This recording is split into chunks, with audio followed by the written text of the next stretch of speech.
सुप्रभात प्यारे बच्चों, हिंदी कक्षा में आपका स्वागत है। आज हम पाठ 4 कृष्ण सुदामा के प्रश्न उत्तर लिखेंगे व समझेंगे। प्रश्न 1, सुदामा कृष्ण को भेंट देने में क्यों संकोच कर रहे थे? उत्तर है, सुदामा के मन में यह बात आ रही थी कि कृष्ण अब तो द्वारका के राजा हैं। जैसा कि आप सब जानते हैं, सुदामा की पत्नी ने कुछ चावल एक पोटली में बांधकर सुदामा को दिए और यह कहा कि ये पोटली तुम श्री कृष्ण को दे देना।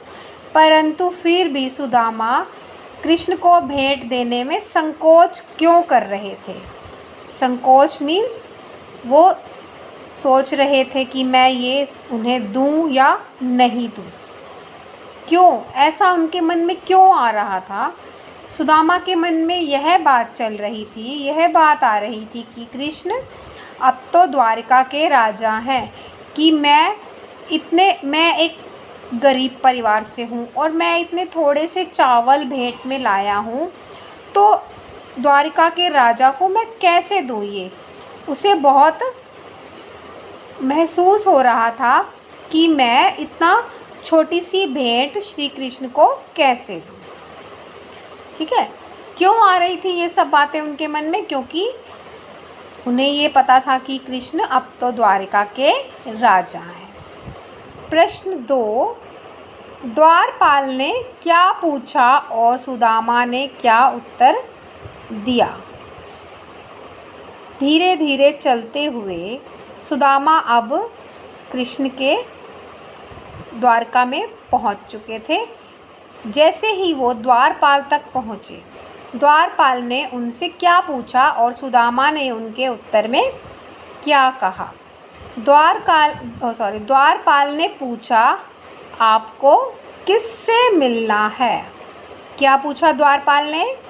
द्वारपाल का तो यह काम है, क्योंकि जो भी दरवाजे पर आएगा तो द्वारपाल तो यह कहेगा कि आपको किससे मिलना है।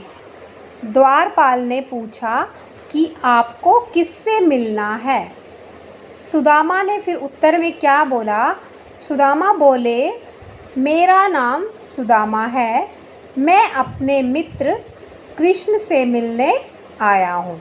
सुदामा ने भी यह उत्तर दिया कि मेरा नाम सुदामा है, मैं अपने मित्र कृष्ण से मिलने आया हूँ।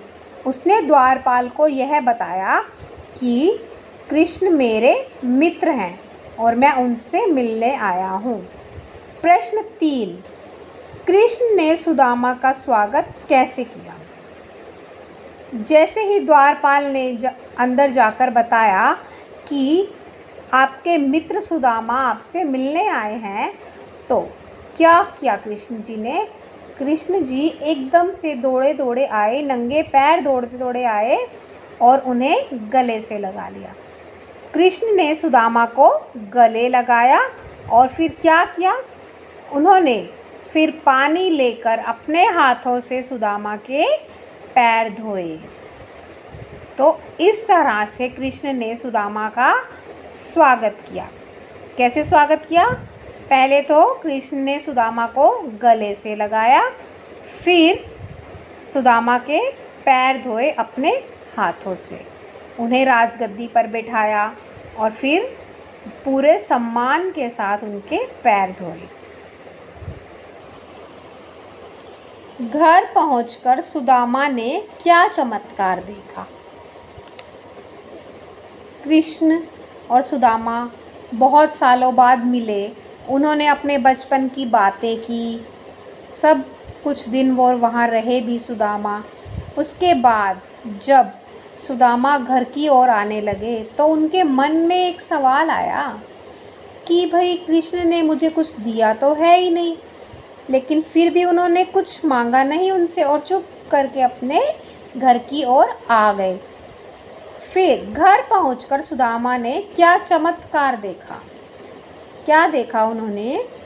घर पहुंचकर सुदामा ने देखा कि उनकी टूटी फूटी झोपड़ी की जगह पर एक महल खड़ा था। क्योंकि सुदामा क्या थे, एक झोपड़ी में रहते थे और वो भी टूटी फूटी। ठीक है। जैसे ही वे घर पहुँचे तो सुदामा ने देखा कि उनकी टूटी फूटी झोपड़ी की जगह एक महल खड़ा है और उसके गरीबी के दिन ख़त्म हो गए थे। तो फिर सुदामा के मन में क्या बात आई? सुदामा के मन में आई कि ज़रूर ये चमत्कार श्री कृष्ण ने ही किया है। श्री कृष्ण मेरे सच्चे मित्र हैं, उन्होंने मेरी मदद की है। कैसे की उनकी मदद?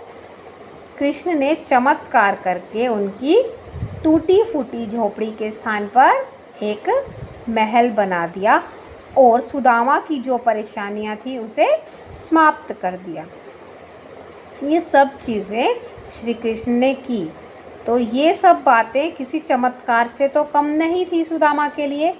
तो हम यही कहेंगे कि घर पहुंचकर सुदामा ने देखा कि उसकी टूटी फूटी झोपड़ी की जगह एक महल खड़ा था। बेटा, आपको ये प्रश्न उत्तर अपनी कॉपी में लिखने हैं, सुंदर सुंदर हैंड राइटिंग में।